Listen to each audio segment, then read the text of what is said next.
mchezo ambao ukiangalia kwa upande wa numbers kulikuwa hakuna tofauti kubwa sana kati ya timu hizi mbili kwenye mambo mengi.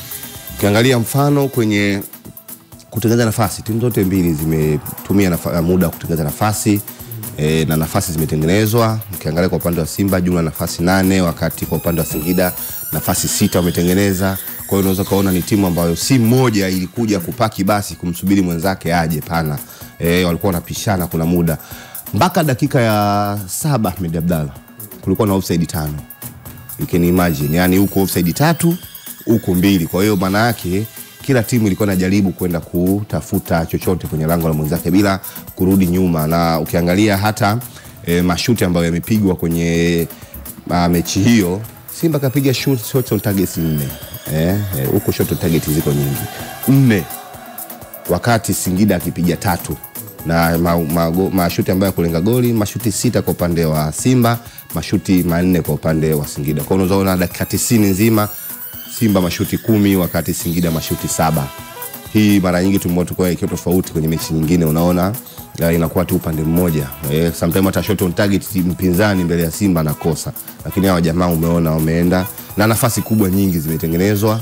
Kungezekana kukawa kuna chochote kwa Singida kwa nafasi ambazo wamezitengeneza, lakini hali halisi imeonekana nyingi zilikuwa zinageuzwa si faulo wala si, inakuwa tu ni action ya kawaida ambayo imeisha kwa goalkeeper basi. Lakini unaona kuna madhambi labda yalikuwa yanatendeka, lakini labda muamuzi alikuwa anaona zaidi. Lakini kwenye upande wa possession, Simba alimiliki mpira zaidi kwa 58% dhidi ya 42, kwa jumla ya pasi 357 dhidi ya pasi 263 za Singida.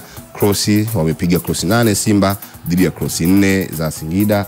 Faulo Simba wamecheza 18 dhidi ya faulo 17 za Singida. Na inawezekana hizi ni mechi moja ya mechi ambazo Simba anacheza faulo nyingi zaidi kwenye mchezo mmoja. Mara nyingi inakuwa opposite, yeye ndo anakuwa victim wa faulo nyingi. Kwa maana hiyo huwa anaachiwa mpira mara nyingi, alafu wapinzani wake wamekaa nyuma, jaribu kumsumbua siweze kufanya anachotaka. Lakini unaona hapa faulo zimekuwa nyingi kwa Simba. Yellow card kwa Simba ni 1. Tunakumbuka ile ya Kamara goalkeeper, yani kupoteza muda ilikuwa.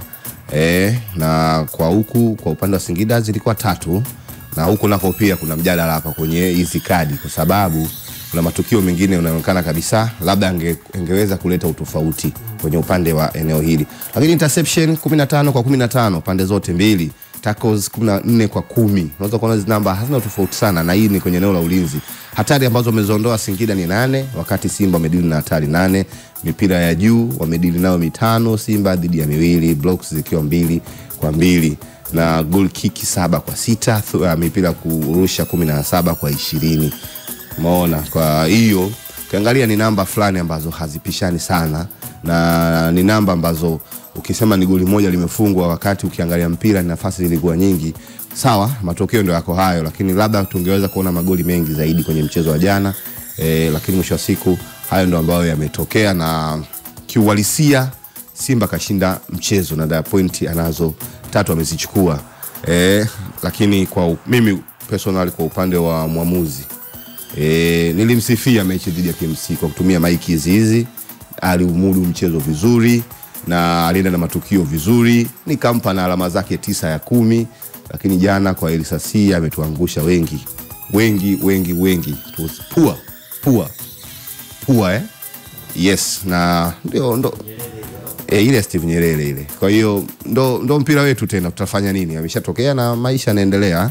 Lakini sijui kuna kitu kitakuja kutokea ambacho sidhani kama kitakuwa na afya siku moja huko tunakoelekea. Kwa sababu Ahmed, naomba nirudishe kwako kijiti hiki.